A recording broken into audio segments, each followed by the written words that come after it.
Espíritus viajeros, os damos la bienvenida y os invitamos a uniros a esta caravana espiritual.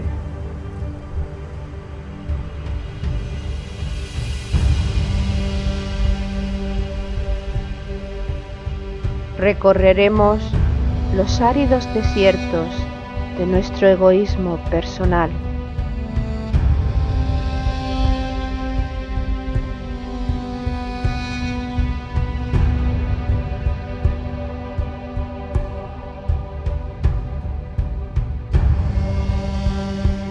Navegaremos sobre las aguas de los mares y océanos creados por nuestras emociones.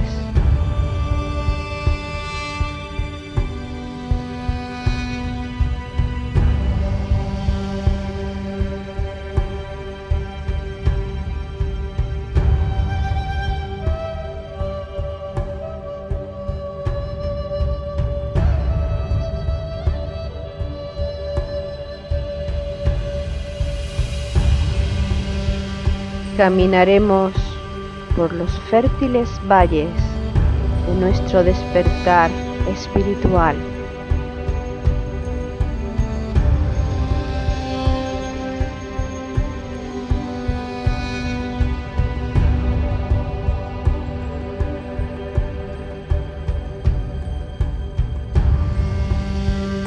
Iniciaremos el ascenso a la montaña sagrada, la morada de nuestro espíritu.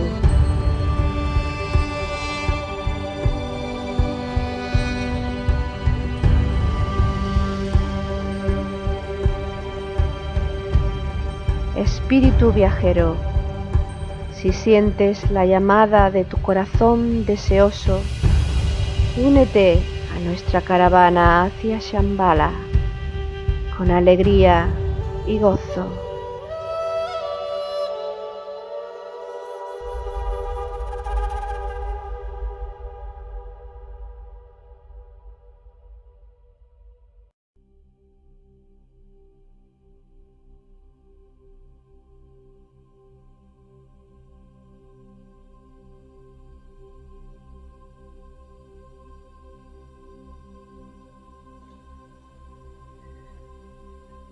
Tomando su cayado de bambú, trazó un cuadrado alrededor de la huella de su pie, diciendo: en verdad, por pies humanos. Y haciendo la huella de la palma de su mano, la rodeó también con un cuadrado. Y dijo: en verdad, por manos humanas. Entre los cuadrados trazó la semblanza de una columna coronada por un arco. Él dijo: ¿cómo penetrará aún en la conciencia humana? Aquí he dibujado un pistilo y sobre él un arco, y he establecido las bases en 4 direcciones. Cuando el templo sea edificado por pies humanos y manos humanas, allí donde florezca el pistilo puesto por mí, que los constructores pasen entonces por mi camino. ¿Por qué debemos nosotros esperar el camino cuando éste se halla ante nosotros? El aforismo 153 de Hojas del Jardín del Moria, Iluminación, describe el encuentro en el desierto de 2 miembros de una caravana con Cristo. Entre ellos se inicia una conversación y en un momento de la misma Cristo realiza en la arena unos dibujos que expresan su enseñanza. Nicolás Roerich, aplicando la belleza y la síntesis del Agni Yoga, pinta magistralmente esta escena, que representa la piedra angular de la verdadera enseñanza de Cristo. El ser humano está capacitado para desarrollar la naturaleza crística en su interior, para seguir su camino y para convertirse en Cristo, tal y como hizo Jesús de Nazaret. Espíritus viajeros, almas en evolución, os damos la bienvenida y os invitamos a que nos acompañéis en la 21ª jornada de nuestra caravana espiritual hacia Shambhala. Ser humano, Jesús, Cristo. Organizan la caravana Paco Ortiz y Loli Bermúdez. El crecimiento de la naturaleza crística inspira las composiciones musicales de Juan Carlos García y Jesús Aragón. La naturaleza crística alimenta desde el corazón las reflexiones de Jesús Jurado y Ana Castro. Ana, Jesús, hola de nuevo y un placer contar con vuestra presencia y vuestro conocimiento. Hola a todos vosotros los que estamos aquí presentes y hola a todos los que nos acompañen en esta caravana hacia Shambhala. Como siempre, intentaremos hacerla con la mejor voluntad, con el máximo respeto y honestidad, y esperemos que efectivamente los devas que correspondan nos asistan. Una nueva oportunidad de expresar precisamente la voluntad de acercarnos a Shambhala, a la casa del Padre. En esta ocasión, la jornada de la caravana es la número 21. 21 jornadas que pueden dar para mucho, pero quedan todavía infinitas más.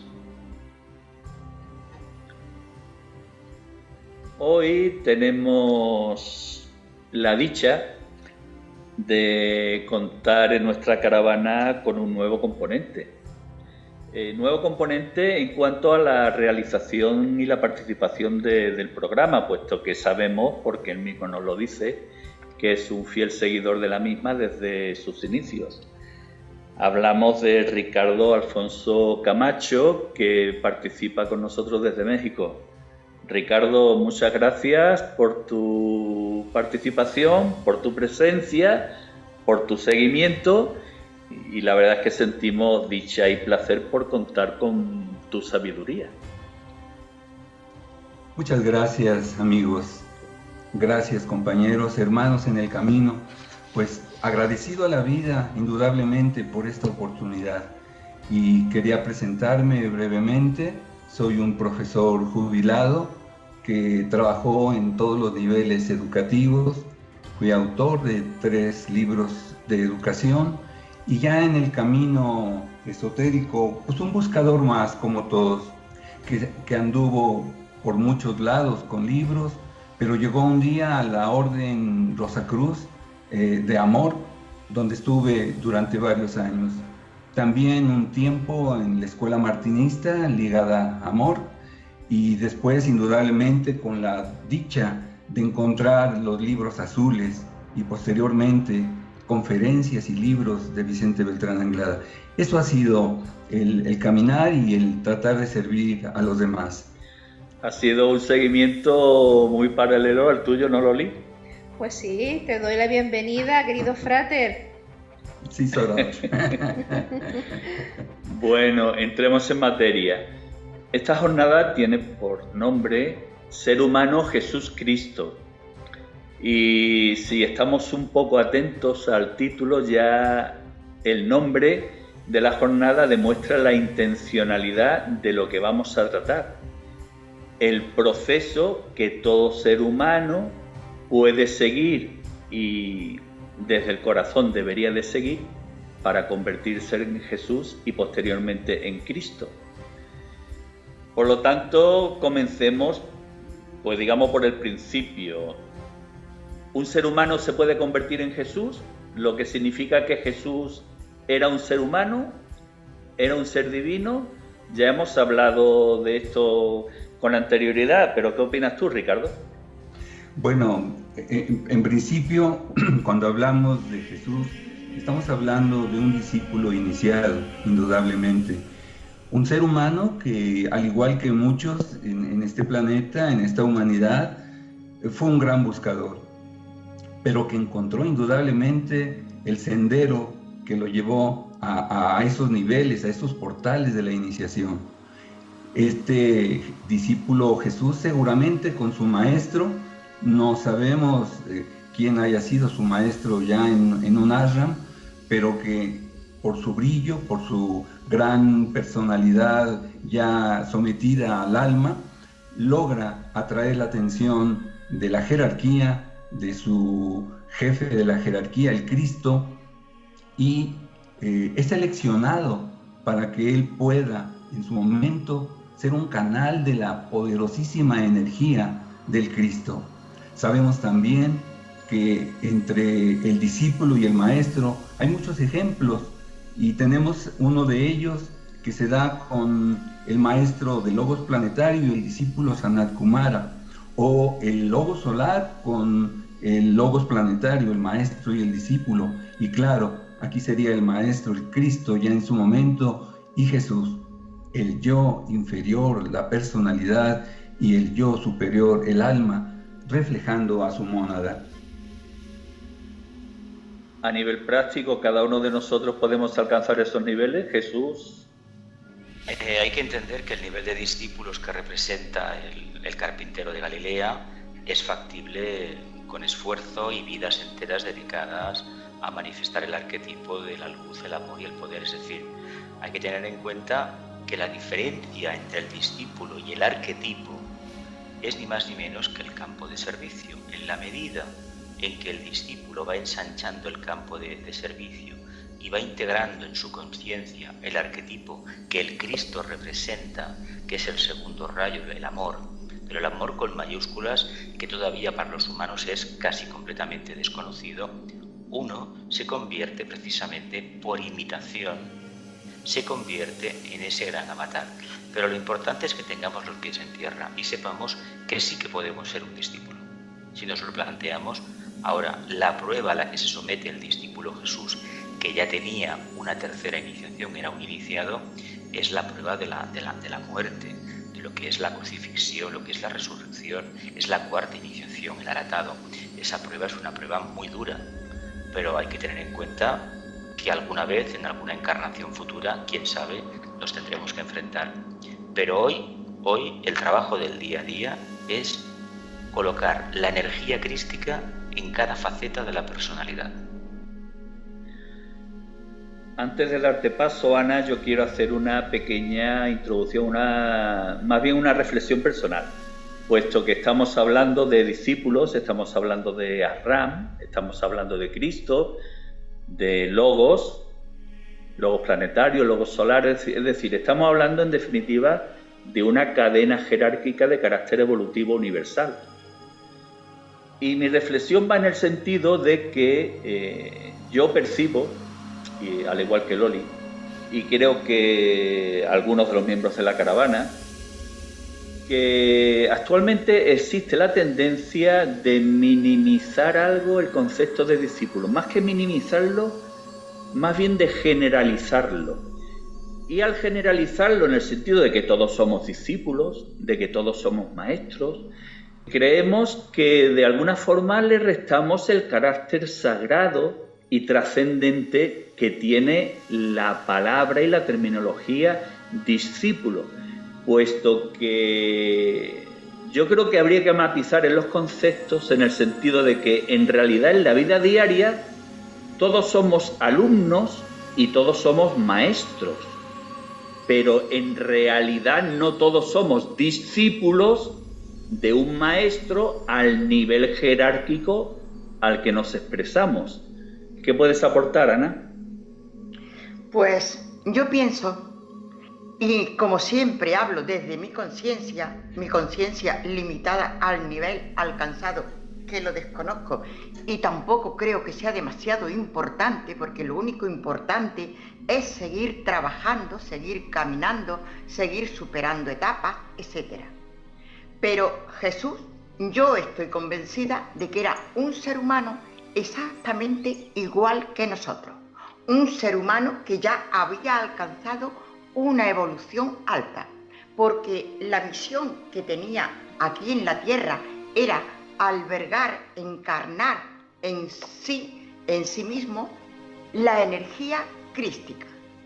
Entonces Cristo necesitaba una energía muy elevada para que fuera compatible con la elevadísima energía crística. Entonces, Cristo, efectivamente, yo pienso que no nos podemos, por lo menos yo, no me puedo comparar con la evolución de Jesús. Ahora bien, que nosotros somos esos seres humanos y al mismo tiempo divinos que era Jesús. Y por lo tanto somos discípulos en potencia y maestros en potencia. ¿Qué quiere decir esto? Porque efectivamente, a partir de que en nosotros se despierta nuestra conciencia y se despierta cuando empezamos a darnos cuenta de que somos algo más que un cuerpo físico, que un cuerpo astral, que una mente humana, y que somos algo infinitamente más grande que no llegamos a comprender, nuestra conciencia se está despertando. En la medida que se despierta, vamos dando pasos, pequeñitos pasos, que son los que nos van acercando a esa divinidad que realmente somos. De ahí podríamos pasar, somos todos discípulos. Pues yo creo que no tenemos que preocuparnos excesivamente por eso. La única ocupación que nos debe obligar es la obligación de crecer como esos seres divinos, y la divinidad determinará en qué grado estamos. A mí el grado en que yo esté, ni en el que esté nadie, no me importa. ¿Por qué? Porque yo digo, personalizo porque no me meto en los demás, pero yo creo que cada uno de nosotros debemos analizar todo cuanto nos llegue, de palabras, de escritos, de fenómenos, etc. ¿Por qué? Porque somos nosotros los que tenemos que ser esos discípulos y descubrir la verdad en nuestro interior, habiendo razonado, habiendo discernido, discriminado y elevado todo eso que hemos oído o visto a la luz del alma. El descubrimiento es personal y el camino es personal. Dicho esto, nos podríamos plantear, ¿se sabe quién era el maestro jerárquico del discípulo Jesús? Pues quizás no se sepa en este momento con precisión quién era el maestro, que seguramente pertenecía al segundo rayo de amor, sabiduría, pero no con precisión. Lo que sí se sabe es que para la evolución de Jesús, de su alma, a través de sus múltiples personalidades anteriores, tuvo que haber sido preparado y con su propio esfuerzo, con su propia conciencia, hacer ese recorrido, llegar a las iniciaciones menores para luego llegar a la primera iniciación mayor. ¿Cuánto trabajo tuvo que realizar en ese nuevo nacimiento? ¿Cuánto trabajo tuvo que realizar al paso de esa personalidad? Y seguramente de varias personalidades para finalmente llegar con el derecho de una segunda iniciación, en ese gran portal. En ese portal donde su alma recibirá indudablemente la iniciación con las aguas del campo astral, pero que indudablemente sigue en esas personalidades y finalmente llega con su esfuerzo a través de esas distintas etapas de su existencia. Su alma logra llegar a la tercera iniciación. Atrae la atención del propio Cristo. Sabemos indudablemente cuando hablamos de Cristo, así como el Buda o como el Manú, son niveles jerárquicos, son grados que van alcanzando los maestros. El maestro Maitreya en su momento logra alcanzar el grado del Cristo, y de allí que al atraer la atención del Cristo sobre el alma de Jesús, ya el Jesús que conocemos es seleccionado para una gran prueba, para una gran tarea que quizás él no imaginaba en un principio, pero que acepta. Y al hacerlo, indudablemente que también deberán de preparar no solo a Jesús, sino a quien será la madre de Jesús, donde va a encarnar. Nada debe quedar descuidado. Todos los detalles deberán ser previstos para el gran momento en que Jesús, ya encarnado en la tierra nuevamente, ya con una tercera iniciación, sea capaz de recibir la poderosísima energía del Cristo.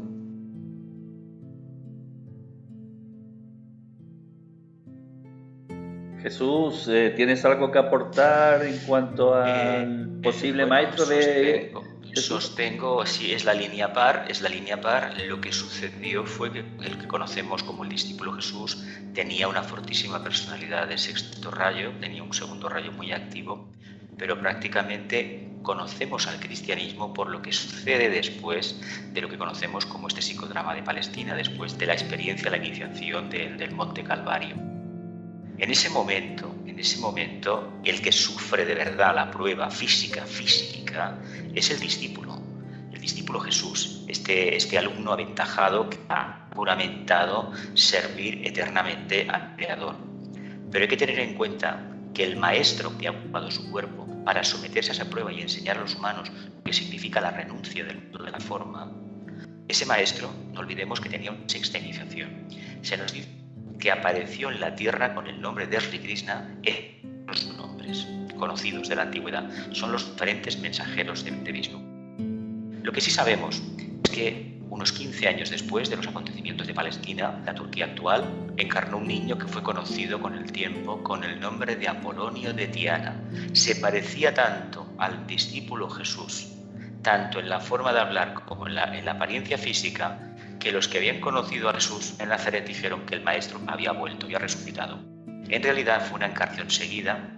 A él, en ese momento, a este discípulo, Apolonio de Tiana, le dan la quinta iniciación. De ahí viene que él viajara por todo el mundo y que, por ejemplo, se le perdiera el rastro en la India. También viene la teoría de que vivió en Cachemira, por ejemplo. Yo en este sentido quería aportar que sobre Jesús, el Maestro Jesús, ha habido versiones contradictorias de que si fue efectivamente Apolonio de Tiana o que fueron otros seres. Yo creo, y me parece oportuno decirlo, que no nos debe preocupar eso en absoluto. Efectivamente, cuando se llega a una tercera iniciación como llegó Jesús para poder recibir la energía crística, no cabe la menor duda que hemos tenido que tener muchas vidas masculinas, femeninas, con una profesión, con otra profesión, con un país de nacimiento. O sea, que eso no quiere decir que Jesús no fuera Jesús. Jesús era la misma entidad, la misma alma. Lo único que cambiaron fueron las personalidades en las que Él se manifestó en la tierra. Y también quería comentar que ha mencionado Jesús lo de si era Jesús de un segundo rayo de amor, sabiduría y de un sexto de devoción, que tenemos que tener muy presente la importancia del estudio de los rayos. No quiero decir estudio por el hecho de saber, que siendo importante sería lo de menos, sino porque los rayos son las cualidades divinas por las cuales tenemos que pasar todos nosotros y vivir esa cualidad desde los extremos, desde la dualidad, desde los pares de opuestos, y en ese proceso evolutivo llegar en cada uno de esos rayos al punto medio, al punto de equilibrio. O sea, que nosotros a través de los rayos, de los distintos rayos, vamos perfeccionándonos. Y si nosotros en ese conocimiento de nosotros mismos vamos percibiendo en qué rayo estamos, cómo estamos actuando, qué nos queda por hacer, pues yo creo que es algo muy importante para nuestra evolución. Y a este punto, llevado a la práctica, ¿cómo es posible que una persona en la que creemos que era Jesús, una persona entre comillas normal, con una cierta evolución, por supuesto, cómo se puede llegar? ¿Qué es lo que hay que hacer para tener ese equilibrio, ese discernimiento, ese orden a nivel interno, para tú poder captar esa señal maravillosa crística? Porque supongo que para él tuvo que ser algo muy fuerte el hecho de reflexionar esa energía amorosa y que luego ese ser crístico le enseñara su misión en ese momento de la historia, ¿no? ¿Cómo se llega ahí? Pues, ¿queréis que hable yo? Sí. Y continuar luego ampliando. Mira, yo entiendo que todos vamos a llegar y todos llegaremos a la meta. Dios no es un padre que selecciona a este hijo y al otro lo ignora. Dios es un padre tan perfecto que nos ha trazado mediante las leyes divinas un camino por el que todos, antes o después, vamos a pasar. No nos obliga en absoluto, pero vamos a pasar. A partir de que nuestra conciencia se despierta, antes no hemos sabido ni siquiera nuestra procedencia divina. A partir de que nuestra conciencia se despierta, pues todos vamos descubriendo nuestros errores. Yo creo que es muy importante descubrir nuestros errores, porque si yo me creo que soy la mejor en todo, yo ya ¿qué tengo que hacer en la vida? Me he creído que soy la mejor, luego ya no me tengo que esforzar por nada. Y mientras estemos en esta vida, nosotros es que nos queda camino por recorrer. Y entonces yo debo saber por qué me he ofendido, porque el alma no se ofende nunca, se ofende nuestra personalidad, que es la que se siente herida. ¿Por qué pienso yo mal de los demás? Y entonces, a partir de que yo eso lo estoy incorporando a mi conciencia, me estoy preguntando qué es lo correcto o lo incorrecto, yo eso lo voy a ir corrigiendo. Estoy segura de que Jesús, para pasar una primera iniciación, que es la del nacimiento, en la que ya superamos el cuerpo físico, una segunda en que se supera el astral, las emociones y deseos que ya dejan de controlarnos a nosotros, sino que nosotros ya controlamos al astral, a esos deseos y emociones, y llegar a una tercera, ahí tiene que haber superado los deseos físicos, los deseos de la ambición, del poder, de ser más que los demás, de que la mente ya se tiene que equilibrar y no decir yo esto es mío porque me lo he ganado y yo soy muy inteligente, sino que esa inteligencia ya la hemos dirigido a servir al bien común. O sea, que todo eso es un proceso lentísimo en el que paso a paso vamos percibiendo qué cosas no son correctas, no las que hace el otro, las que hago yo. Porque claro que me puede caer mal cualquier cosa, me puede caer mal, pero yo no tengo que pensar que el otro es que lo ha hecho fatal, aunque lo haya hecho. Yo tengo que saber mi parte a corregir. Y paso a paso, claro, Cristo sí que supo ya que recibía esa energía crística, pero es que Cristo estaba ya en una tercera iniciación, que en el Evangelio se nos identifica simbólicamente como la transfiguración. Ya estaba en la luz y desde la luz podemos ver muchísimas cosas. Hay que tener en cuenta lo siguiente. Este discípulo no es que fuera escogido al azar. Este discípulo, desde muchísimas vidas antes, el maestro que lo acogió y que lo preparó para la segunda iniciación, sabía perfectamente que iba a ser el cuerpo a través del cual un gran avatar se iba a manifestar. Me imagino que os acordaréis de la controversia que hubo en la sociedad teosófica en los años a principios del siglo XX respecto a Krishnamurti, ¿verdad que sí? Se dijo públicamente a través de Animesan de que Jiddu Krishnamurti sería el vehículo que utilizaría el Cristo. El Cristo no puede aparecer físicamente en la Tierra porque tiene una iniciación muy elevada. Por lo tanto, en aquel momento, ese ser que conocemos como Cristo era un Chohan, tenía una sexta iniciación. Ahora tiene una séptima iniciación. No es que sea un punto, es que cualitativa y cuantitativamente es infinito lo que eso significa. Es algo inconcebible para un ser humano. Él, en la encarnación que conocemos como el hijo del carpintero Jesús de Nazaret, era un miembro de la comunidad esenia. La familia pertenecía a una orden iniciática, parecida bastante a lo que ha sido el catarismo hace ya cerca de 1000 años. Lo conocemos un poco. Era una comunidad de seres humanos donde la mujer tenía un papel muy preponderante y no era menospreciada ni mucho menos. Eran muchos de ellos iniciados y tenían sides, tenían poderes espirituales, eran vegetarianos estrictos. Se cortaban el cabello, sabéis esta historia, iban vestidos de blanco, de lino blanco, es la imagen clásica. Es decir, él era un monje, para decirlo claro, era un monje, un ser de una considerable estatura, en una buena presencia leonina, que básicamente se estaba entrenando ni más ni menos para que un maestro que él conocía, ocupara su cuerpo para hacer un servicio de redención a la humanidad. Claro, si quitamos de lado la filosofía, la teoría de la reencarnación, en una encarnación propia no podemos explicar por qué un ser aparentemente normal consigue la subida a ese esplendor de conciencia, ¿no? Vida tras vida se fue preparando. La paradoja, la enseñanza que debemos sacar aquí, la moraleja, sería que debemos cada día aprovechar el tiempo que el dios Cronos, el dios Saturno, nos ha regalado, porque como este tiempo no habrá otro. El tiempo perdido, oportunidad perdida. Un iniciado sabe que no debe malgastar el tiempo. El Jesús de Nazaret era un iniciado ya, tenía una tercera iniciación.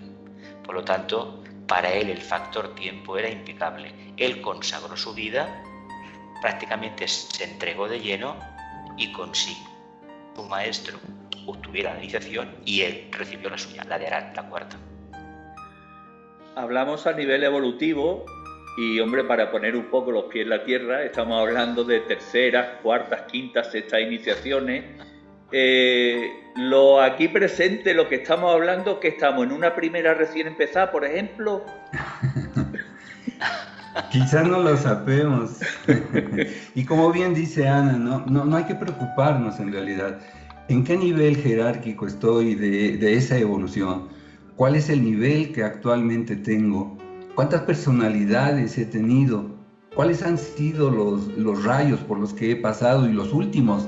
Y el actual que está presente en mi personalidad, en mi alma, ¿verdad? En mis grupos. ¿Cuántas veces he recorrido la energía de los signos del zodiaco? ¿Cuántas veces, también como se señalaba, he sido hombre, he sido mujer, he tenido las experiencias de uno y de otro? Un discípulo que ya está en ese nivel ha recorrido muchos senderos y se señalaba que cuando llegue al adeptado llega con los pies sangrantes como el símbolo de un recorrido muy largo, muy doloroso. También se hace la analogía de cómo un ser humano tiene que ascender a una montaña. Y al subir a esa montaña, indudablemente que no va a ser fácil. Es más cómodo quedarse a nivel de piso, de tierra, y la montaña implica un reto donde tendrá que poner todas sus habilidades, todo su conocimiento, todo su amor, toda su paciencia, porque además las pruebas no van a ser simples. Cada vez será más difícil el ascenso, cada vez tendrá mayores complicaciones. Todo lo que ha acumulado, quizás de indeseable, desde aquella lejana época de la Lemuria en donde se convierte de un hombre animal en un ser humano, con la participación muy grata y muy divina de los ángeles solares, cuánto no ha acumulado a través de todas las razas, a través de todas las subrazas de las personalidades, a través de todas las pruebas. Y el ascender la montaña estará implicando un esfuerzo mayor, pero hay dentro de sí una determinación, el subir, el ascender, el no retroceder, el ser capaz de seguir adelante sin importar las pruebas. A lo mejor quisiera descansar un rato, pero el impulso interior de su alma, y ya en su momento como un reflejo de la mónada, le va a impulsar a que siga adelante, a que llegue a la cumbre y desde ese nivel contemplar la maravilla del universo. No es fácil. Y para el maestro Jesús, bueno, el discípulo Jesús en ese momento, indudablemente que fue ese recorrido. Él ya estaba preparado, él ya estaba consciente, la jerarquía lo había seleccionado y también tenían que preparar indudablemente el ambiente donde iba a llegar, su grupo, su familia, sus padres, todo el ambiente tenía que ser previsto. No iba a estar solo. Su ángel solar estaba presente, su ángel guardián estaba presente, y con todas esas energías, él estuvo dispuesto a esa experiencia tan grata, tan difícil, tan imponente, de poder ser receptáculo de una energía tan suprema como la que genera el Cristo mismo. Maravilloso, maravilloso lo que estáis diciendo, porque sirve para reflexionar a muchos niveles. ¿Y cuánto creéis que recibe Jesús a Cristo en lo que llamamos la transfiguración? Cuando un ser obtiene la primera iniciación, es precisamente el nacimiento de la conciencia crística. Aquí quiero decir una cosa muy importante. Los humanos tenemos conciencia cancerina, es decir, que las personas que nos escuchen tengan el signo de cáncer, que no lo tomen al pie de la letra, porque la astrología no es así exactamente. El arquetipo cancerino nos habla de conciencia de masa, conciencia no diferenciada. Hay que llegar al trabajo de Leo, reivindicar la afirmación para tener una conciencia claramente separada, es decir, individualizada. Cuando esta conciencia se va expandiendo, porque ha nacido la conciencia crística, no olvidemos que el siguiente trabajo de Hércules después de Leo es Virgo, al final se llega al opuesto, después de muchas pruebas, se llega al opuesto de Leo, que es Acuario, conciencia interdependiente. Primeramente hay que reivindicar el yo soy, después reconocer al otro, reconocer también que alma y personalidad, conciencia y forma de expresión son las dos caras de la misma expresión, la conciencia en evolución, y llegar después de un larguísimo periodo de vidas a la conciencia interdependiente, al otro, al grupo, al reconocer que yo soy humano, que esto, el mito de Cristo nos lo ha enseñado a la perfección, las cartas de Pablo está muy bien expresado, yo soy un ser humano en tanto y en cuanto estoy en un grupo. No es que lo diga un antropólogo, ni un sociólogo, ni un filósofo, no, es que esotéricamente es así, pero solamente cuando se han hecho estos pasos previos. Por lo tanto, para tener una conciencia grupal, que es el arquetipo que nos transmite este gran maestro, el Cristo, hay que salir de la fase de no tener conciencia a autoafirmar la conciencia.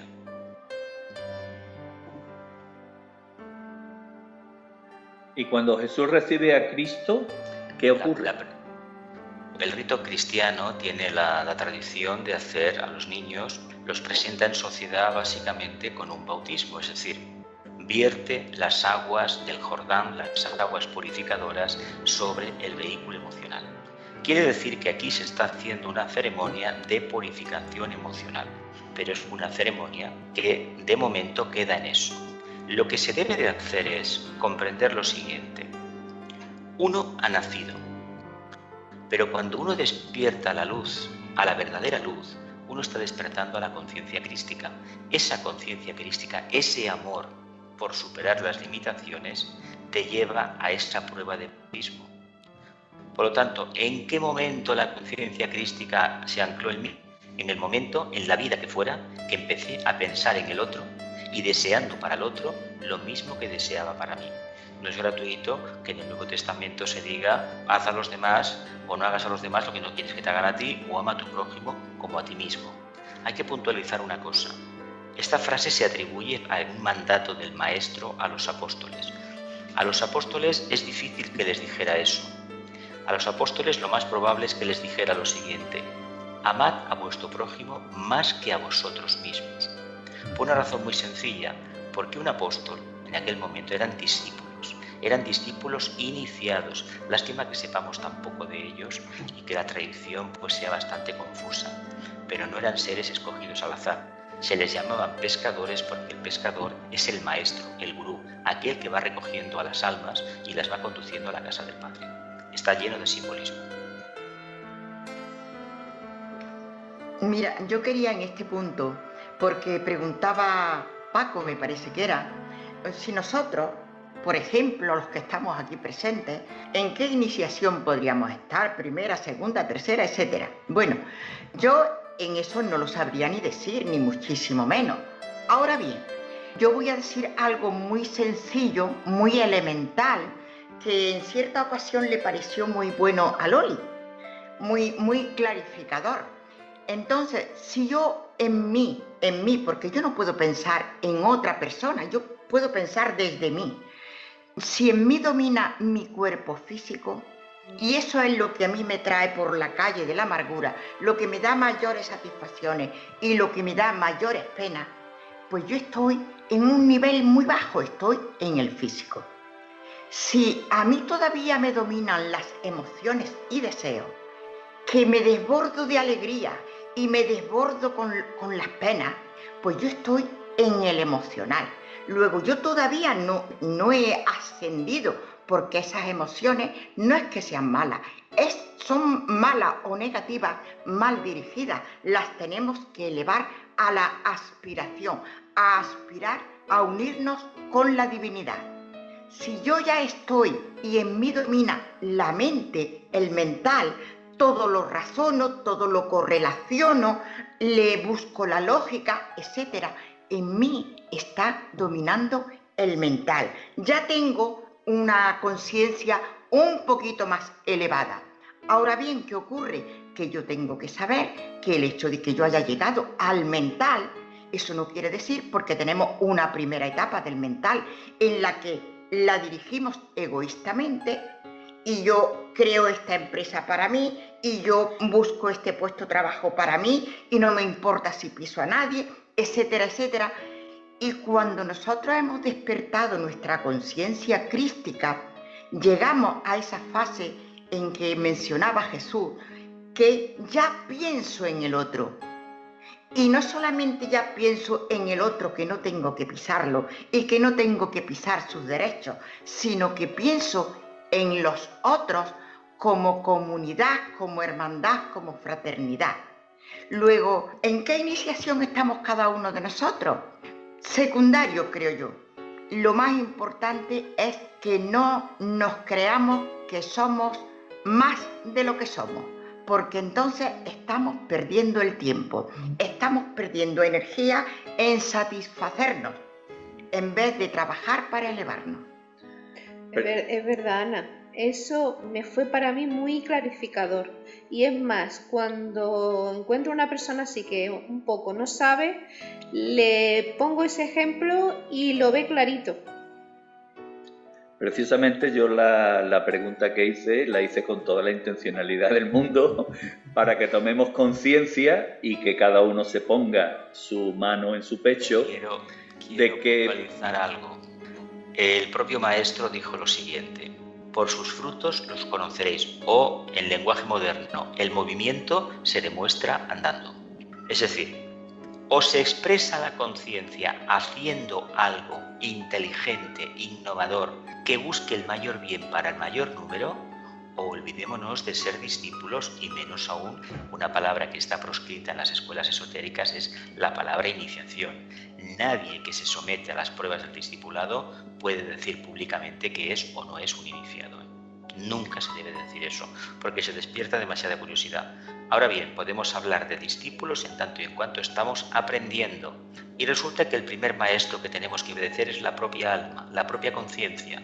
El otro, el que nos toque por línea energética, no os preocupéis que está esperando.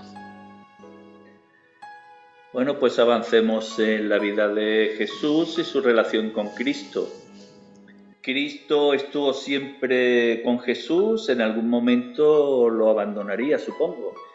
Quizás ese momento se produjese en la trágica Semana de Pasión, ¿no? Y aquí nos podríamos plantear una pregunta.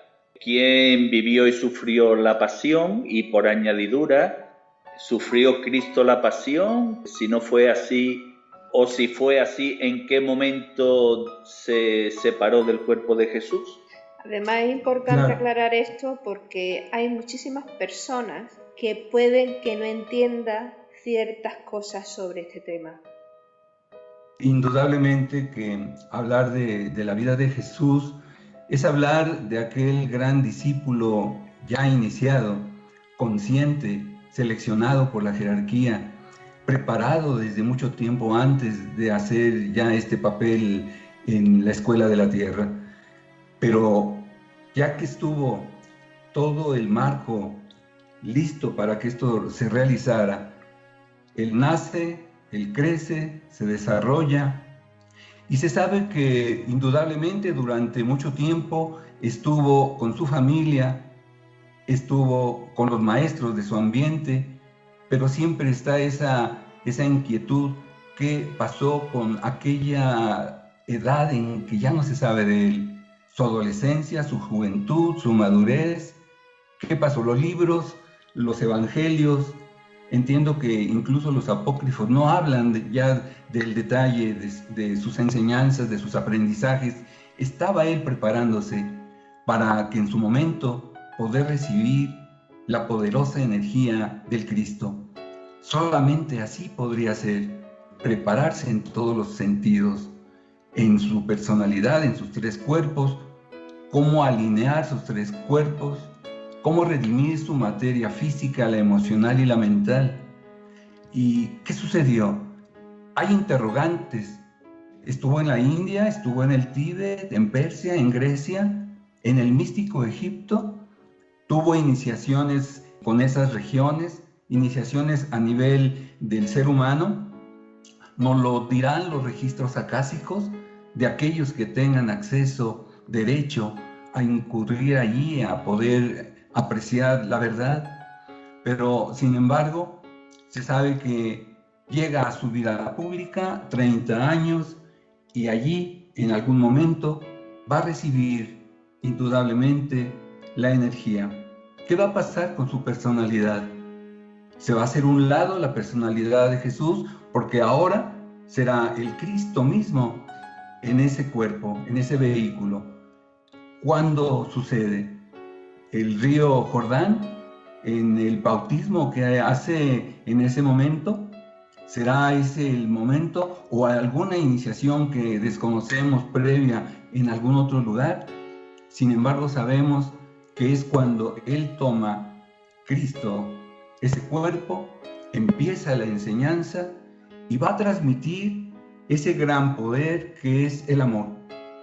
Ya antes, lo que es Dios, lo que reconocemos como Dios, aquella Trinidad que identificamos como la luz, el amor y el poder, ya había manifestado con uno de sus hijos también, el Buda iluminado, la entrega de la luz. Pero venía ahora este supremo momento, cómo entregar la energía del amor a los hombres, algo que hasta la fecha no podemos todavía encontrar el sentido, el significado. Confundimos muchas veces el amor de los humanos con el amor incondicional, el amor divino. Pero ¿en qué momento se va a lograr esto? ¿Cuál es el instante en que Él penetra? Pero también, ¿cuál es el momento en que Él, Cristo, abandona el cuerpo de Jesús, la personalidad de Jesús, y se reintegra a la jerarquía?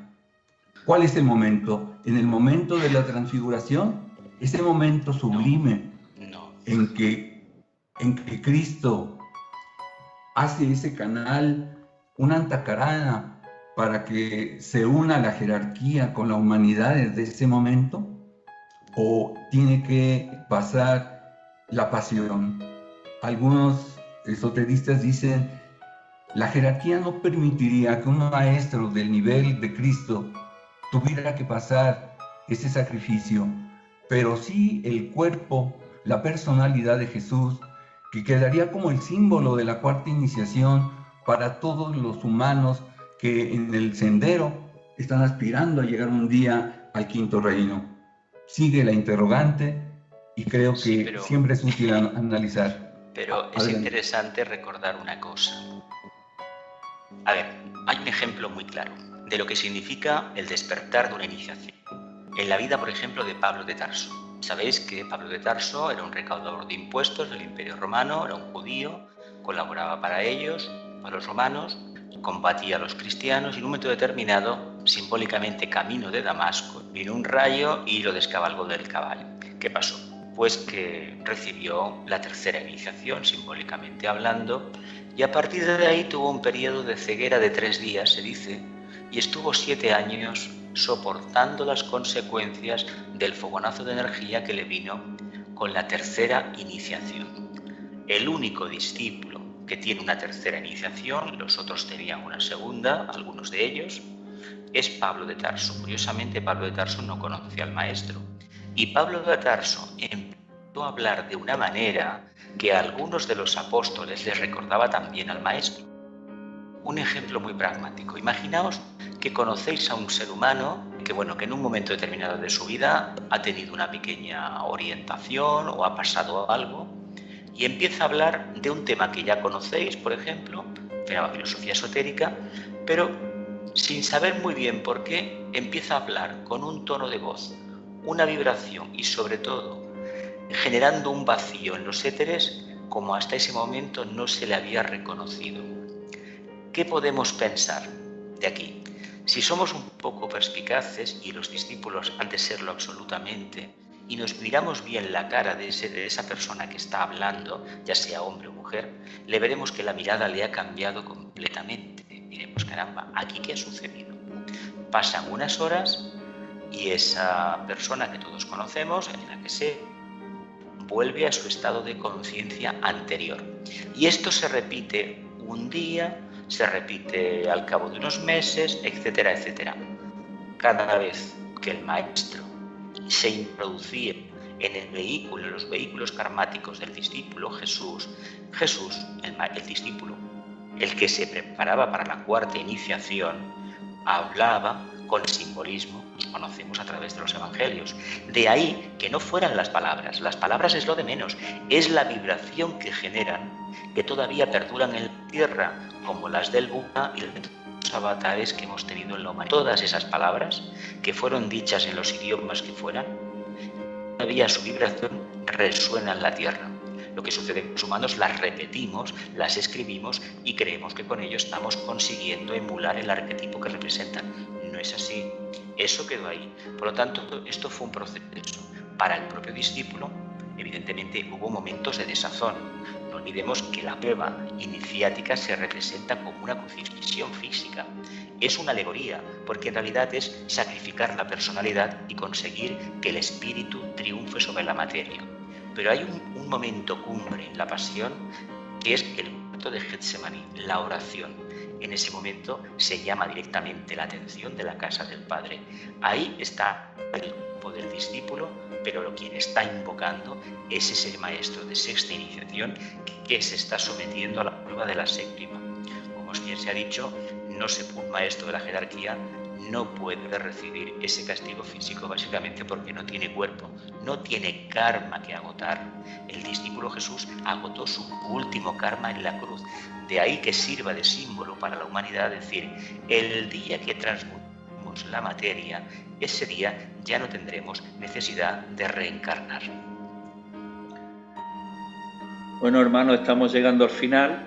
Entonces, para el final me gustaría, de un modo muy concreto y sintético, y os pido esa síntesis a vosotros también, recorrer la vida de Jesús en sus momentos puntuales y establecer las analogías con las iniciaciones.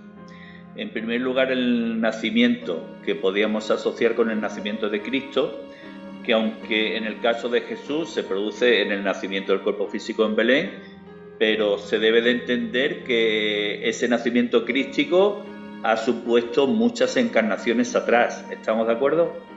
Sí. Así es, sí. Sí. El bautismo, el momento simbólico en el que Jesús recibe las aguas purificadoras de mano de Juan Bautista, y esotéricamente se entiende como el momento en el que la energía crística es incorporada al discípulo Jesús. Así es. También cierto. Él tenía ya energía crística, lo que sucede que es la conciencia de ese gran maestro se introduce. Realmente todo lo que son símbolos de iniciaciones o de cualquier otra cosa representa un símbolo sin más, ¿no? El nacimiento significa que hemos nacido a la vida espiritual. El bautismo, que hemos superado ya el astral, las emociones y deseos y las hemos convertido en aspiración. Esa es la segunda iniciación. Y la tercera iniciación es la transfiguración, para la cual hemos tenido que trabajar muchísimo y ya somos capaces de percibir la luz directamente. Algo aparentemente milagroso, pero que no lo es, porque realmente lo que necesita es de muchísimo trabajo. Su simbolismo está representado en el Evangelio, en la transfiguración, en que Cristo les hace ver, o Jesús les hace ver a sus discípulos, a los 3 discípulos, les hace ver algo grandioso, algo luminoso, que se encuentran tan sumamente a gusto, que lo que le dice Juan: Maestro, ¿por qué no hacemos 3 tiendas? Y entonces, pues eso que nos está diciendo que cuando lleguemos a la transfiguración, habremos transmutado nuestra materia y estaremos en la luz, con lo cual será una alegría, un placer, etcétera. Así es. La vida de Jesús con la energía del Cristo en realidad es una dramatización perfecta de la psicología del ser humano y que nos está mostrando 5 grandes momentos para poder llegar al quinto reino. Cada ser humano lo tendrá que desarrollar en su momento. Los aspirantes, los discípulos de cualquier grado, saben en su momento que tendrán que nacer, bautizarse, transfigurarse, sufrir la pasión y muerte de alguna manera de todo lo que es indeseable para que finalmente la resurrección pueda realizarse y entrar ahí sí con el coro de las huestes angélicas al quinto reino. Pues ya hemos hablado de transfiguración, de crucifixión también. Queda simplemente por responder a la pregunta que se planteó hace algunos minutos. ¿En qué punto de la crucifixión, si es así, abandona la energía crística el cuerpo de Jesús? En todo el proceso, porque ese proceso de la crucifixión le corresponde al discípulo, no al maestro. Correcto. El maestro ya ha hecho su trabajo. Sí, el Cristo ya no tiene karma que quemar. Claro. Ya tiene iniciaciones de un alto nivel, ¿no? Pero sí necesitaba de Jesús para la dramatización, la ejemplificación de lo que la vida del ser humano tiene que ser en el camino hacia la luz, hacia el amor, hacia la voluntad del bien, indudablemente. Y la resurrección, pues, me imagino que representará la destrucción de todos los cuerpos inferiores. Es eliminar las limitaciones del alma. Porque no podemos olvidar que cuando lleguemos a la cuarta iniciación es cuando nosotros hemos terminado de construir el Antakarana. O sea, entre la tercera y la cuarta, entiendo yo que estamos ahí intentando unir la mente concreta con la mente abstracta o superior. Es un trabajo que yo creo que es difícil de definir, porque ya es un trabajo, digamos, bastante superior. Y entonces, pues, estamos ahí intentando esa unión. Cuando llegamos a la cuarta iniciación, ya hemos transmutado toda la materia en espíritu. Por eso es que en la cuarta iniciación el alma se retira, la que ha estado con nosotros desde que hemos nacido como intermediaria entre el espíritu y la materia, ya se marcha porque ella ya sabe que no la necesitamos, que ya nos hemos convertido en espíritus, que ya hemos desarrollado nuestra esencia, con lo cual el alma se retira. ¿Qué significa entonces la resurrección? Que hemos llegado a nuestra meta de manifestar el espíritu. Entiendo yo que es así.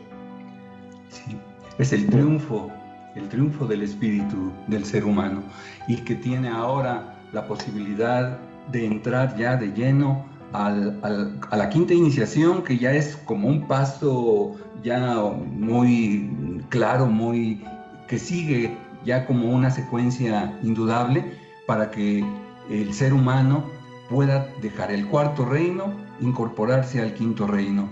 Ha superado el vacío de la cuarta iniciación, la soledad, ha enfrentado al guardián del umbral y ha quedado destruido. La luz, el amor y el poder finalmente han quedado ya en su alma y como un gran reflejo de la mónada ahora sí.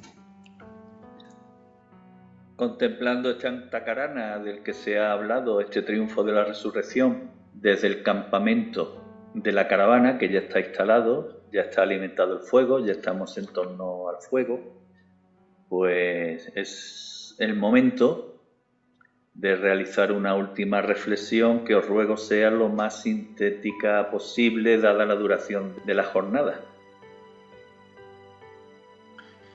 Pues que nos queda el gran ejemplo de la vida de Jesús cuando recibió al Cristo como el gran camino a recorrer. Todo ser humano, todo aspirante, sin importar cuál sea su cultura, su religión, sus creencias, llegará un momento en que tome conciencia que debe de hacer el recorrido de esas 5 grandes etapas. Está en la escuela de la tierra, pero finalmente deberá presentar esos 5 exámenes que le llevarán al triunfo total, a la liberación. El ser humano debe aprender del psicodrama del Monte Calvario y entender que lo más trascendental para el ser humano es el triunfo del alma, no la primacía del cuerpo físico. Los humanos no nos importa a algunos perder el alma, pero lo que no queremos perder nunca es el cuerpo físico. Precisamente es al revés. El cuerpo físico, la personalidad, no sirve para nada si dentro no hay una conciencia que realmente transmuta y dirige.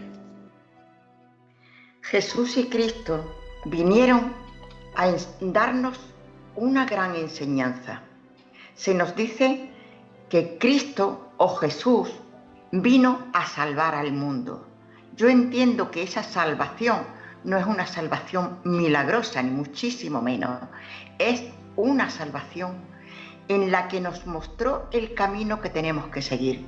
Y Él fue una persona normal, una persona que sirvió al prójimo, una persona que sufrió las vicisitudes de la vida en extremo. Y entonces simplemente nos estaba mostrando el camino del que tanto nosotros protestamos, pero que es así, porque la verdadera vida no la tenemos aquí. Esta es la escuela de la vida. Mi reflexión es que, llegado a este punto, veo todo esto como que somos unos servidores de grandes entidades luminosas que necesitan de ese servicio para que todos juntos lleguemos a construir un planeta, un universo, una galaxia, un cosmos más completo, más evolucionado. Todo esto me lleva a ver que somos servidores y cuanto más nos apliquemos, más servimos al plan.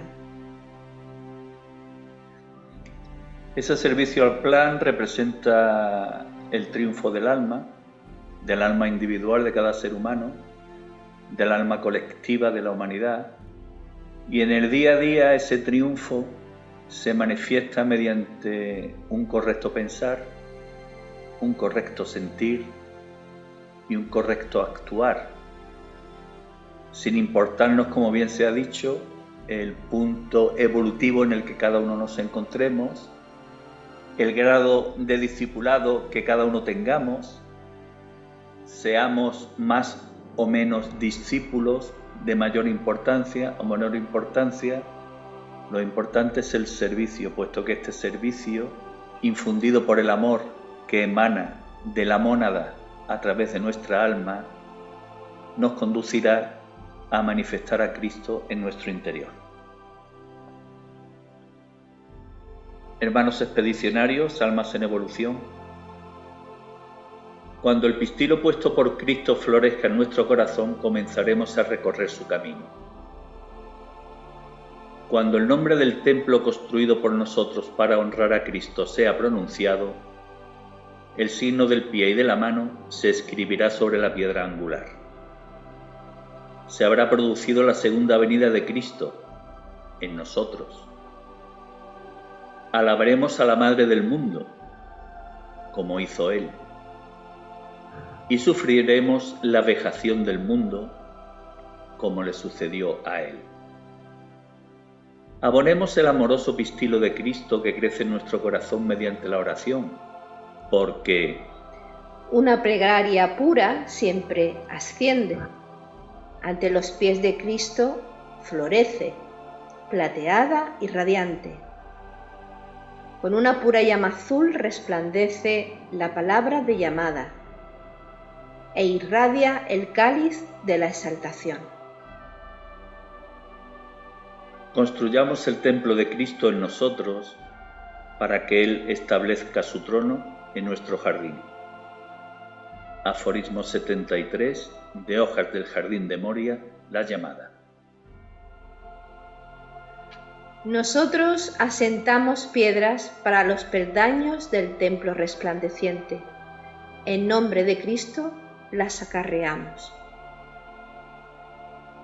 Establece tu trono, oh Señor, en nuestro jardín.